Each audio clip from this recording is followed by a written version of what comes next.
Yekîtiya şaredariyan kantona Dêrazorê jî di 15 mijdarê de projeya danîna enerjiya tavê li stasyona avêya Baxosê dabû destpêkirin.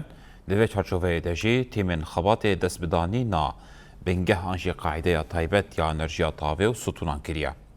Proje ji danîna 320 tabloyên enerjiyê înverter, sensorên elektrîkî û jeneratörên avê yên stasyonê pêk tê û tê çavlirêye ku di nava 6 rojan de temam bibe. Li gorî şaredariya gela Baxosê, stasyona Baxosê avê dîde 25 heta 30 hezar niştecihên 12 taxan. Rojane 2 saetan ji bo berdana avê ji her taxekê re hatiye veqetandin. Şaredariya diyar kir ku ev xebat tê bihêle ku saetên xebtandina stasyonê zêde bibe û av baştir bigihêje taxan.